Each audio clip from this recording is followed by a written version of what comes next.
మరి కేసీఆర్ గారి నాయకత్వంలో ఈ సభ చాలా అద్భుతంగా ఏర్పాట్లు జరిగాయి.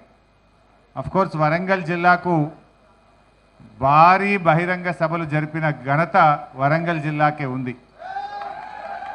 గతంలో మహాగర్జన పేరిట 20 సభ జరిపిన చరిత్ర కూడా వరంగల్ జిల్లాకే దక్కింది. సో అందువల్ల వరంగల్ జిల్లా నాయకత్వం మొదటి నుంచి కూడా అద్భుతమైనటువంటి సభలు సమావేశాలు జరిపారు. ఎప్పుడైనా బీఆర్ఎస్ పార్టీకి అతిపెద్ద సభలకు వరంగలే వేదిక అయింది. ఇప్పుడు కూడా కేసీఆర్ గారు మళ్ళీ వరంగల్లోనే ఈ యొక్క సభ జరపాలని నిర్ణయించడం, మరి ఈరోజు రాష్ట్ర వ్యాప్తంగా కూడా ఈ సిల్వర్ జూబ్లీ ఈ రజతోత్సవానికి రాష్ట్ర ప్రజలు స్వచ్ఛందంగా పెద్ద ఎత్తున తరలి రావడానికి సిద్ధమయ్యారు. ఇప్పటికే చాలా జిల్లాల నుంచి పాదయాత్రన ప్రజలు ప్రారంభమై దారి మధ్యలో ఉన్నారు. ఎడ్ల బండ్ల మీద కొంతమంది చేరుకున్నారు, ఇంకా కొంతమంది చేరుకుంటా ఉన్నారు. కొంతమంది సైకిల్ యాత్ర మీద బయలుదేరారు. కొంతమంది స్వచ్ఛందంగా తమ సొంత వాహనాల్లో రావడానికి కూడా రాష్ట్ర వ్యాప్తంగా ప్రజలు కేసీఆర్ను చూడాలి, కేసీఆర్ గారు ఏం మాట్లాడతారో వినాలనేటువంటి ఒక ఉత్సాహం ఈ రాష్ట్ర వ్యాప్తంగా కూడా కనబడతా ఉంది. బీఆర్ఎస్ రజతోత్సవం అంటే ఇది తెలంగాణ ప్రజలందరికీ కూడా నిజంగా ఒక రకంగా పండగ లాంటిదే. బీఆర్ఎస్ పార్టీ లేకపోతే ఇవాళ తెలంగాణ లేదు, తెలంగాణ లేకపోతే ఇవాళ ఇంత అభివృద్ధి మనం చూసేటువంటి వాళ్ళం కాదు. ఆనాడు సమైక్య రాష్ట్రంలో కరువు కాటకాలకు నిలయంగా, వలసలకు నిలయంగా, ఆత్మహత్యలకు నిలయంగా ఉన్న ఈ ప్రాంతానికి విముక్తి కలిగించి తెలంగాణ ఆత్మగౌరవ బావుటా ఎగిరేసినటువంటి పార్టీ ఇవాళ బీఆర్ఎస్ పార్టీ. రాష్ట్రాన్ని సాధించింది బీఆర్ఎస్ పార్టీ, రాష్ట్రాన్ని అభివృద్ధి పథంలో నడిపించింది బీఆర్ఎస్ పార్టీ. ఇవాళ ప్రతిపక్షంలో కూడా కాంగ్రెస్ ప్రభుత్వం మెడలు వంచి ప్రజల పక్షాన నిలిచింది కూడా బీఆర్ఎస్ పార్టీ. సో బీఆర్ఎస్ ఏ పాత్రలో ఉన్నా ప్రజల పక్షమే. ఆనాడు ఉద్యమ పార్టీగా ఉన్నా, 10 ఏళ్ళు అధికారంలో ఉన్నా, ఈ ఏడాదిని అర్థం ప్రతిపక్షంలో ఉన్న బీఆర్ఎస్ ఎప్పుడూ ప్రజల పక్షమే. ప్రజలు ఏ రోల్ ఇచ్చినా ప్రజల ఆకాంక్షల కోసం పనిచేసేటువంటి పార్టీ ఇవాళ బీఆర్ఎస్ పార్టీ. ఇవాళ ఏ రోజైనా ప్రజలు ఇవాళ ఏ కష్టం వచ్చినా మళ్ళీ బీఆర్ఎస్ వైపే చూస్తున్నారు. రాష్ట్రంలో మళ్ళీ కేసీఆర్ రావాలి, మళ్ళీ బీఆర్ఎస్ ప్రభుత్వం రావాలి అని ఇలా రాష్ట్ర ప్రజలందరూ కూడా కేసీఆర్ వైపు చూస్తూ ఉన్నారు. ఈ ప్రభుత్వం ఎన్నో ఆశలు చెప్పి, ఎన్నో ప్రజల్లో విషయాలు చెప్పి ఇలా అధికారంలోకి వచ్చింది. కానీ ఏడాదిని అర్థంలోనే పాలేందో నీళ్ళేందో తేలిపోయింది. ఈ కాంగ్రెస్ ప్రభుత్వం అన్ని మాయమాటలు చెప్పిన ప్రభుత్వంగా ఇలా ప్రజలకు అర్థమైపోయింది. ఒక్క కొత్త పథకాలు సరిగ్గా నడవలేదు, కానీ ఉన్న పథకాలు మాత్రం బంద్ పెట్టిండ్రు. ఏడాదిని అర్థంగా ఫీజు రియంబర్స్మెంట్లో ₹1 ఇయ్యక ఇవాళ విద్యార్థుల చదువులు ఆగమైతా ఉన్నాయి. లక్షలాది మంది విద్యార్థుల జీవితాలు రోడ్ల మీదకి వస్తున్న పరిస్థితి. ఇలా కేసీఆర్ కిట్ బంద్ అయిపోయింది, రైతు బంధు బంద్ అయిపోయింది, బతుకమ్మ చీరలు బంద్ అయిపోయినాయి, కళ్యాణ లక్ష్మి అయితే పిల్లలు పుట్టినదాకా కూడా వస్తలేవు. తులం బంగారం దేవుడేరకు కానీ కళ్యాణ లక్ష్మి చెక్కులు కూడా రానటువంటి పరిస్థితి ఏర్పడ్డది. ప్రభుత్వం మొత్తం కూడా ఇలా కాంగ్రెస్ ప్రభుత్వం శృతిలేని గతిలేని ప్రభుత్వం అయిపోయింది. డైరెక్షన్ లెస్ ప్రభుత్వం అయింది. క్యాబినెట్లో కాంగ్రెస్ ప్రభుత్వంలో ఒక శృతి లేదు, తలా ఒక మాట మాట్లాడుతూ ఉన్నారు. ఇలా రాష్ట్ర ఆదాయం తగ్గుముఖం పట్టింది. బీఆర్ఎస్ ప్రభుత్వం ఉండగా ఏటా 12% రాష్ట్ర ఆదాయాన్ని పెంచింది బీఆర్ఎస్. సంపద పెంచింది, పేదలకు పంచింది. కానీ కాంగ్రెస్ వచ్చిన తర్వాత ప్రభుత్వ ఆదాయం మైనస్లోకి పోయింది. జీఎస్టీ తగ్గింది, స్టాంప్స్ అండ్ రిజిస్ట్రేషన్ తగ్గింది, ఎక్సైజ్ ఆదాయం తగ్గింది, మైనింగ్ ఆదాయం తగ్గింది, ఆర్టీఏ వెహికల్ రిజిస్ట్రేషన్ ఆదాయం తగ్గింది. ఓవరాల్గా ఈ ప్రభుత్వ వైఫల్యం వల్ల పాలన చేతగాక మొత్తం పరిపాలన కుంటుపడ్డటువంటి పరిస్థితి మనకి రాష్ట్రంలో కనబడతా ఉంది. ఇవాళ రేవంత్ రెడ్డి గారు కేవలం మాటల మనిషిగానే మిగిలిపోయింది తప్ప చేతల్లో ఫెయిల్ అయిపోయింది. దేవుని మీద ఒట్టుబెట్టి రుణమాఫీ చేయకుండా దేవుళ్ళను మోసం చేసిన చరిత్ర. నిండు అసెంబ్లీలో 31 మార్చి 2025 కల్లా రైతులందరికీ రైతు బంధు ఇస్తానని ఇటు అసెంబ్లీని మోసం చేసిండు, అసెంబ్లీని తప్పుదో పట్టించిండు. దేవుళ్ళ మీద ఒట్టుబెట్టి మాట తప్పి దేవుళ్ళను కూడా మోసం చేసినటువంటి ముఖ్యమంత్రి ఇవాళ రేవంత్ రెడ్డి. అసెంబ్లీలో ఒక మాట చెప్తే ఖచ్చితంగా అది అమలు చేసినటువంటి చరిత్ర శాసనసభకు ఉంటుంది. కానీ శాసనసభలో చెప్పిన మాట నడవదు, దేవుళ్ళ మీద ఒట్టుపెట్టి చెప్పిన మాట అమలు కాదు, మొత్తంగా కూడా గందరగోళమైంది. అందుకే ఇవాళ రాష్ట్రంలో ఉండే రైతులు కేసీఆర్ వైపు చూస్తున్నారు. రైతు రాజ్యం అంటే అది బీఆర్ఎస్ ప్రభుత్వమే నిజమైన రైతు రాజ్యం ఇచ్చింది. ఈ రాష్ట్రానికే కాదు దేశానికే మార్గదర్శకంగా రైతుల విషయంలో కేసీఆర్ గారి పాలన ఉంది. ప్రపంచంలో ఎక్కడ కూడా రైతులకు నగదు బదిలీ పథకం లేదు. దాన్ని మొట్టమొదలు అందించింది బీఆర్ఎస్ ప్రభుత్వం. బీఆర్ఎస్ను చూసినాకనే కేంద్ర ప్రభుత్వం పిఎం కిసాన్ పెట్టింది. బీఆర్ఎస్ను చూసినాకనే అనేక రాష్ట్రాల్లో రైతు బంధు పథకం వచ్చింది. రైతు బంధు అయినా రైతు బీమా అయినా దానికి ఛాంపియన్ బీఆర్ఎస్ పార్టీ కేసీఆర్ గారు. అదేవిధంగా నీటి తీరువా లేని రాష్ట్రం, కరెంటు బిల్లు లేని రాష్ట్రం, 24 గంటల నాణ్యమైన బిల్లు లేని ఉచిత కరెంట్ ఇచ్చిన ఒకే ఒక్క రాష్ట్రం తెలంగాణ రాష్ట్రం. అది చెరువుల కిందైనా కాలువల కిందైనా నీటి తీరువా లేకుండా ఉచితంగా సాగునీరు అందించిన రాష్ట్రం కూడా అది బీఆర్ఎస్, అది కేసీఆర్ గారు. ఈ రకంగా రైతులకు అద్భుతమైన పాలన బీఆర్ఎస్ అందించింది. అందుకని నాకు ఉన్న సమాచారం ఏ ఊర్లో కూడా బండ్లు సరిపోతలేవు. నేను వస్తూ ఉంటే మెదక్ జిల్లా పాపన్నపేట నుంచి రైతులు మాట్లాడిండ్రు, సార్ ఒకటే బస్సు పెట్టిండ్రు మా ఊర్లో, ఇంకా బస్సులు కావాలి అంటే బస్సులు దొరకలేవు అంటే లారెండో పెట్టి సార్ మేము వస్తాం మీటింగ్కు అంటున్నారు. అది ఇలా ప్రజల్లో ఉన్నటువంటి ఆదరణ. అంటే రైతులకు కాంగ్రెస్ ప్రభుత్వం వచ్చినాక రుణమాఫీ కాలేదు, రైతు బంధు రాలేదు, రైతులకు సాగునీరు కూడా రాని పరిస్థితి. నీళ్లు లేక కాదు, పాలన చేతగాక. దేవాదుల మోటార్లు 45 రోజులు ఆలస్యంగా ప్రారంభం కావడం వల్ల లక్షల ఎకరాల్లో వరంగల్ జిల్లాను పంట నిండబెట్టింది ఇవాళ కాంగ్రెస్ ప్రభుత్వం.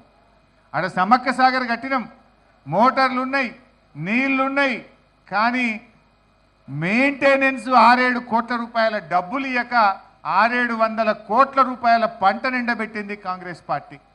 ఇలా కృష్ణానదిలో మనకు తాత్కాలిక ఒప్పందం ప్రకారంగా 34% వాటా ఉంటే 27% నీళ్లు కూడా వాడుకొని దద్దమ్మ ప్రభుత్వం ఈ రేవంత్ రెడ్డి ప్రభుత్వం. ఎంత బాధ కలుగుద్దంటే ఖమ్మంలో, నల్లగొండలో, మహబూబ్ నగర్లో నీళ్లుండి పంటలు ఎండబెట్టిన ప్రభుత్వం ఈ కాంగ్రెస్ ప్రభుత్వం. నీళ్లు లేక కాదు, ఇవాళ శ్రీశైలంలో సాగర్లో నీళ్ళు వచ్చినాయి, రోజుల తరబడి గేట్లు ఎత్తినాం, కానీ సకాలంలో మోటార్లు ఆన్ చేయక, చెరువులు నింపక, రిజర్వాయర్లు నింపక ఇలా మనకున్న వాటాను కూడా వాడుకోలేకపోయిన ప్రభుత్వం ఇవాళ కాంగ్రెస్ ప్రభుత్వం. ఇలా మనకు 34% తాత్కాలిక ఒప్పందం. కోర్స్ ఇప్పుడు సెక్షన్ 3 కింద డెఫినెట్గా మన నీటి వాటా పెరుగుతుంది, నీళ్ళు ఎక్కువ సాధించుకుంటాం. గత 10 ఏళ్లలో 36%, 34%, ఎప్పుడైనా 30కి పైగానే నీళ్లు వాడింది బీఆర్ఎస్ ప్రభుత్వం. కానీ కాంగ్రెస్ ప్రభుత్వ చేతగానితనం వల్ల, నిర్లక్ష్యం వల్ల, రైతుల మీద ప్రేమ లేక, మోటార్లు ఆన్ చేయక 27% మాత్రమే కృష్ణానదిలో నీళ్లు వాడి పంటలు ఎండబెట్టింది ఇలా కాంగ్రెస్ ప్రభుత్వం. గోదావరిలో దేవాదుల మోటార్లు ఆన్ చేయలేదు, కృష్ణాలో ఇలా నెట్టంపాడులో కానీ, భీమాలో కానీ, కోయిల్ సాగర్లో కానీ, కల్వకుర్తిలో కానీ సకాలంలో నీటిని ఉపయోగించుకోక ఇలా రాష్ట్రంలో పంటలు ఎండడానికి కారణమైంది. అందుకే ఇలా రైతులు ఏమనుకుంటున్నారు, నీటి తీరువా లేకుండా నీళ్ళు ఇచ్చింది బీఆర్ఎస్, 24 గంటలు మోటార్లు గారకుండా కరెంట్ ఇచ్చింది బీఆర్ఎస్, రైతు బంధు పెట్టింది బీఆర్ఎస్, రైతు బీమా పెట్టింది బీఆర్ఎస్, రైతుల కోసం కృష్ణా గోదావరి జలాల మీద పెండింగ్ ప్రాజెక్టులను పూర్తి చేసి కొత్త ప్రాజెక్టులు కట్టి ఇవాళ ధాన్యం ఉత్పత్తిలో తెలంగాణ నంబర్ 1గా నిలిపింది కూడా బీఆర్ఎస్. అందుకే ఈ సభకు రైతులు పెద్ద ఎత్తున వస్తూ ఉన్నారు, యువత పెద్ద ఎత్తున కదలి వస్తూ ఉన్నారు. స్వచ్ఛందంగా కూడా రాష్ట్ర వ్యాప్తంగా కూడా మా అంచనాలకు మించిన జనం వస్తారనేది ఈరోజు మాకు వస్తున్నటువంటి సమాచారం. మా పార్టీ తరఫున తరలించే జనం కాకుండా స్వచ్ఛందంగా వచ్చే జనమే చాలా ఎక్కువగా కనబడతా ఉన్నారు. ఎక్కడికక్కడ గ్రామాల నుంచి ప్రజలు ఎవరికి వాళ్ళుగా ఈ సభకు పోవాలి, కేసీఆర్ గారు ఏం మాట్లాడతారో వినాలనేటువంటి ఒక ఉత్సాహం రాష్ట్ర ప్రజల్లో ఉంది. నిజానికి ప్రజలకే కాదు, కాంగ్రెస్ వాళ్ళకి ఎక్కువ ఉన్నట్టుంది. కాంగ్రెస్ నాయకులే ఎక్కువ మాట్లాడుకుంటున్నట. ఏం మాట్లాడతాడు రాబాయ్ కేసీఆర్, ఏం చెప్తాడు రాబాయ్ ఈ సభలో అని చెప్పి ఇలా కాంగ్రెస్ నాయకుల్లో కూడా టెన్షన్ స్టార్ట్ అయిపోయింది. ఏం టెన్షన్ స్టార్ట్, మీరు ఏం తంటాలు పడ్డా ఖచ్చితంగా మళ్ళీ వచ్చేది రాష్ట్రంలో బీఆర్ఎస్ ప్రభుత్వం. నూరైనా ఈ రాష్ట్రంలో మళ్ళీ బీఆర్ఎస్ ప్రభుత్వం అధికారంలోకి వస్తుంది, ప్రజల ఆకాంక్షలు నిజం చేస్తుంది. ఎందుకంటే ఇవాళ ప్రజలకు కూడా ఒక విషయం అర్థమైంది, ఇలా కాంగ్రెస్ది మాటల ప్రభుత్వం తప్ప అది చేతల్లో అమలు చేయలేకపోయింది. కొత్త పథకాలు దేవుడరికి కానీ ఉన్న పథకాల్ని కూడా ఇవాళ చేతులెత్తినటువంటి పరిస్థితి ఉన్నది. ఆర్థికంగా ఈరోజు రోజు రోజుకు కూడా ఇవాళ ప్రజలు చితికిపోతూ ఉన్నారు, ప్రజలు ఇబ్బంది పడుతూ ఉన్నారు, ప్రజలు కష్టాల్లో పడుతూ ఉన్నటువంటి పరిస్థితి కనబడ్డది. అందువల్ల ప్రజలు కూడా మళ్ళీ కేసీఆర్ రావాలనేటువంటి ఆలోచనకు ప్రజలు వచ్చారు. అందుకే రాష్ట్ర వ్యాప్తంగా కూడా తెలంగాణ వాదులను, ఉద్యమకారులను, ప్రజలను, యువతను, రైతులందరికీ కూడా పిలుపునిస్తూ ఉన్నాం.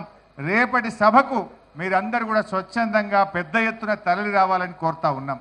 ముఖ్యంగా కార్యకర్తలతో కూడా మనవి, కావాలని ప్రభుత్వము పోలీసులు ట్రాఫిక్ జామ్ చేసే కుట్రలు చేస్తుంది. దయచేసి వాలంటీర్లు, కార్యకర్తలు ఎక్కడికక్కడ మనమే స్వీయ క్రమశిక్షణ పాటించాలి. ఎక్కడ కూడా ట్రాఫిక్ జామ్ కాకుండా చూసుకోవాలి. మనము ఓవర్టేకులు చేసి ఒక బండికి ఒక బండి అడ్డం పెట్టుకొని ట్రాఫిక్ జామ్ కాకుండా చూడండి.